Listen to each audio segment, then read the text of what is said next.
Pensando no documentário Guerras de Conquista.doc.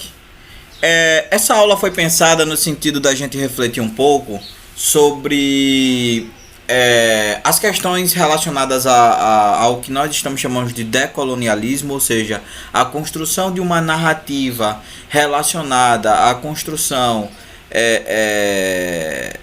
de uma valorização dos povos nativos que viviam nesse continente antes da chegada dos europeus, ou seja, no continente que foi chamado de americano antes da chegada dos europeus, justamente tentando entender como é que a cultura vai moldando essas narrativas e a forma da gente se posicionar em relação a elas.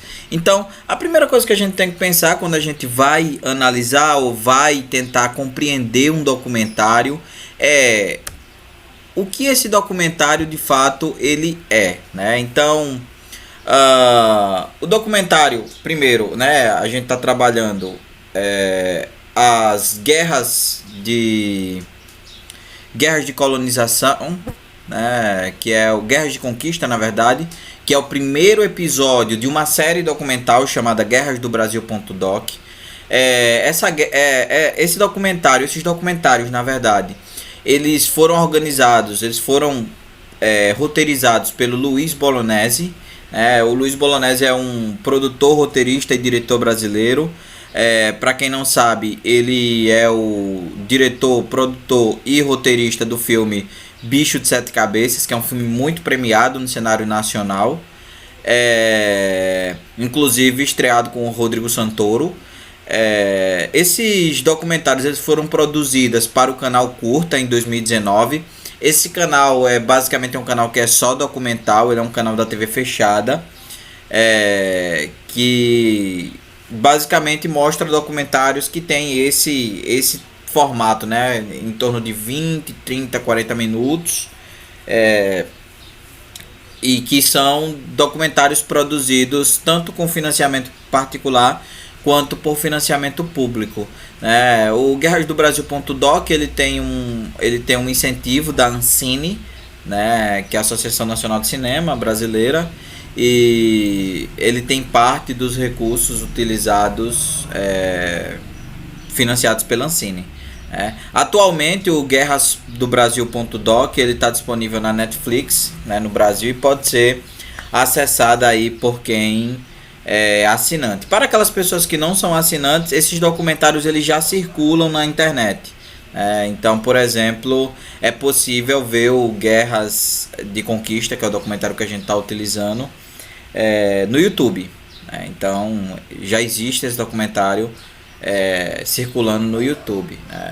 Professor, mas isso não é, de certa maneira, ilegal porque tem os direitos autorais? Sim, mas a internet também virou esse mundo que é o mundo da difusão da cultura e da informação, escapando inclusive dessas dimensões que são as dimensões necessariamente vendáveis, né, desses produtos culturais que são os documentários.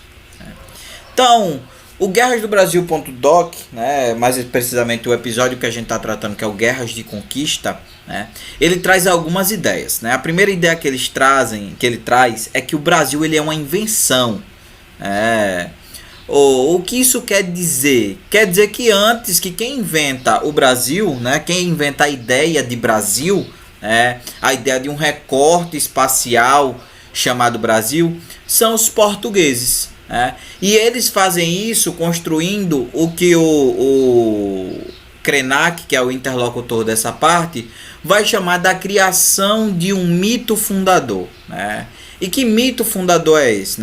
São as imagens que são reproduzidas tanto pela cultura brasileira, quando a gente vai falar assim, em termos de produção de imagens, produção de vídeos, Então, sempre que se fala do processo de colonização, você vê a primeira imagem, a chegada das caravelas, como se aquele fosse um momento esplendoroso para a construção do Brasil.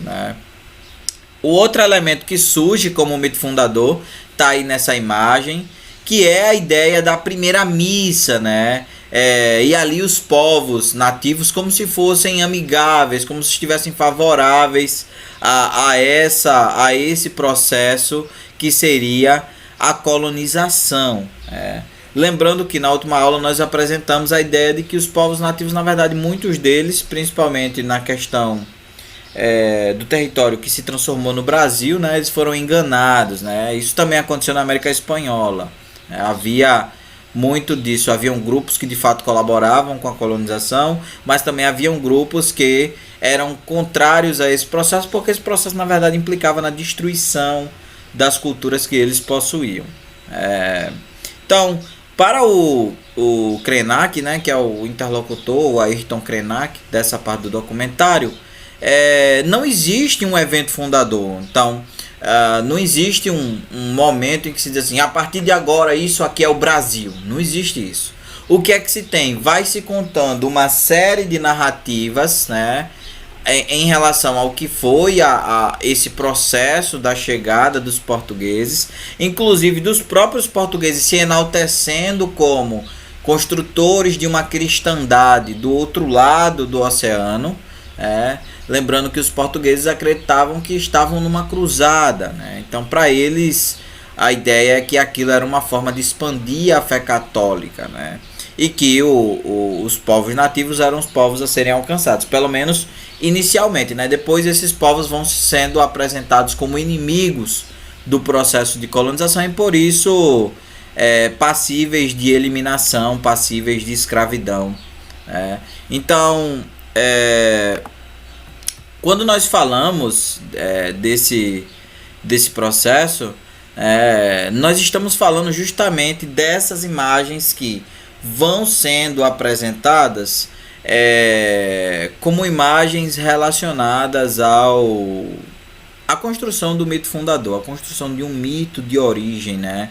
De um mito que diz quando o Brasil foi criado, mas não houve isso. Não houve um evento que de fato fundasse, dissesse assim, é o Brasil e a partir de agora nós estamos conquistando esse território. São as várias tentativas de conquista que vão construindo essas narrativas e aí quando chega o momento no século XIX de escrever a história do Brasil, a partir do Instituto Histórico Geográfico Brasileiro, né, a ideia que vai ser constituída pelo Van Hagen, que é o primeiro cara que tenta organizar uma história do Brasil, é justamente essa ideia do Brasil como uma continuação do processo de desenvolvimento europeu e não como uma sociedade, não como um espaço em que haviam várias sociedades e que essas sociedades possuíam uma interação própria. Então, esse é o Ayrton Krenak, né? O Krenak justamente começa a demonstrar que no território que compõe hoje a América, você tinha uma série de sociedades que tinham consciência de si, ou seja, eles compreendiam a existência, eles compreendiam que eles eram povos que estavam se constituindo, né? Eles tinham uma identidade, eles se entendiam como parte de um grupo, né? Eles possuíam inclusive divisões sociais complexas, com hierarquia social inclusive, né? Então você tinha os líderes, você tinha sacerdotes, você tinha pessoas que eram responsáveis pela criação das crianças e dos trabalhos manuais, você tinha caçadores, você tinha guerreiros, então você tinha sociedades que eram estratificadas, tão estratificadas, ou seja, que tinham tantas classes sociais quanto os povos europeus, né? Uma outra coisa que ele coloca é que esse território estava ocupado, ele era um território que estava totalmente ocupado, né? Por esses vários grupos que estavam ora parados, estavam ora em trânsito, né? Não tem como a gente pensar esse processo de trânsito desses grupos sem entender que o trânsito também é uma forma de ocupação. Então eles ocupavam todo o território, né? Inclusive a ideia que eles tinham é que os portugueses eles eram apenas mais um povo dentre essa diversidade de povos que existiam nesse território. Então o que significa dizer isso? Significa dizer que os nativos eles simplesmente permitiram a existência dos portugueses. Eles não entendiam esses portugueses como inimigos. Eles entendiam esses portugueses como mais um povo que vivia nesse território que eles de certa maneira ocupavam. Para eles era muito mais fácil enxergar a diferença do que o próprio português, né? O português vai partir de uma ideia de que que ele olha o mundo a partir dos valores que ele possui. Então, por exemplo, ele tem o valor de ser cristão. Se aparece qualquer outro grupo que não é cristão, ele vai ver por esse olhar. Ser cristão é o certo. O não cristão é o não certo. Então, eles vão se utilizar disso sempre olhando de si para o outro, né? Julgando a partir dos próprios valores o outro, né? Ao ponto de dizer que não existia civilização. Ao ponto de dizer que o vocabulário indígena carecia de 3 letras, né? F, L e R, né? Na idade de que eles não tinham nem fé, nem lei, nem rei. Eles partiam dos valores que eles possuíam, né? Já os povos nativos não pensavam desse jeito. Os povos nativos simplesmente aceitavam a existência dos portugueses nesse território, né? Então, nitidamente, os portugueses eles tinham interesse na terra. Já existia uma noção de propriedade privada entre os portugueses e a terra era uma das formas de pensar a propriedade privada. Como eu falei para vocês, eles olhavam para o outro a partir de si mesmos, né? Uma ideia de etnocentrismo. O que é o etnocentrismo? O meu grupo tem os valores e esses valores servem para julgar todos os outros grupos, né? A ideia de se colocar o grupo étnico, o grupo a que você pertence, como acima de todos os outros. Então, os portugueses eles começaram a enxergar os indígenas como recursos para a produção, né? Para a produção de quê? Para o trabalho, principalmente nos engenhos de açúcar e também na própria criação do gado, né? De maneira que todo indígena que não aderia ao processo de colonização passava a ser entendido como inimigo. E aí é por esse motivo que os portugueses vão se utilizar de 3 elementos para dominar os indígenas. A primeira coisa é que eles manipularam as guerras indígenas, ou seja, os povos indígenas eles tinham já uma cultura de guerra, né? Uma cultura de batalha entre si, uma cultura de luta entre si. Era através dessa forma que a própria sociedade se organizava. Então o que é que os portugueses fazem? Começam a manipular essas guerras. Fizeram a mesma coisa no continente africano com os povos africanos, né? A segunda coisa é que eles começam a dizer que todos os grupos que são inimigos do expansionismo do Império Cristão são dignos de sofrerem a guerra, né? Então essas pessoas precisavam ser eliminadas porque elas simplesmente ou serem eliminadas ou serem escravizadas porque elas simplesmente estavam sendo um empecilho para a expansão do Império Português, né? E o último elemento que eles vão se utilizar é das doenças, né? Os portugueses sabiam que os indígenas eles não tinham defesas imunológicas. Claro, estamos falando nesses termos porque a gente está falando a partir de hoje, né? Mas eles sabiam que algumas doenças eram fatais para os indígenas. Então o que é que eles faziam? Eles contaminavam, né? Eles davam utensílios contaminados com doenças para que esses grupos indígenas eles simplesmente morressem, né?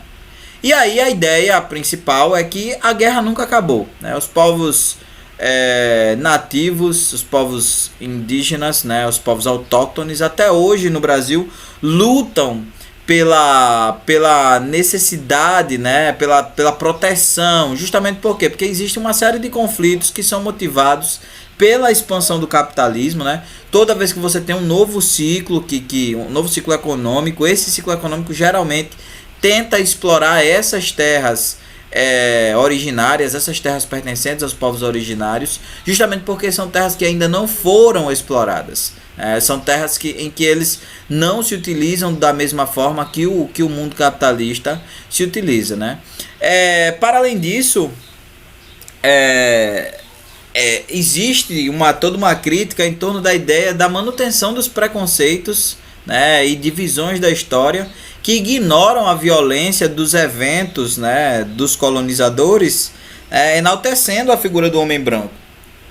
Então essa semana, por exemplo, saiu uma música em que o sujeito falava o seguinte: meus heróis não viraram estátuas, né, porque os heróis brancos de fato viraram estátuas, né. Até hoje, em muitos estados, você tem os bandeirantes, né, sendo representados através das estátuas. E os bandeirantes representam justamente o quê? Representam o genocídio desses grupos nativos, né? Então, Para além disso, você ainda tem a luta em virtude do desconhecimento coletivo da manutenção dos conflitos, ou seja, os conflitos continuam acontecendo, a grande questão é que a gente não fica sabendo deles, né? Com raras exceções. Então, são conflitos que geralmente têm como base a exploração da terra, são conflitos que geralmente têm por base a própria exploração dos minérios e do solo, né? Nós vimos várias vezes, né, o governo federal apontando isso, não, cada terra indígena são terras que possuem riquezas que ainda não foram exploradas, né? Então, basicamente, tem se colocado o capitalismo acima dessas pessoas e, mais do que isso, tem havido uma manutenção da violência contra esses povos.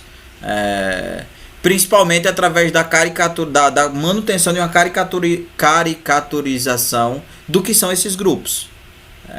Então é necessário conhecer muito mais para a gente poder necessariamente estabelecer uma relação com esses grupos.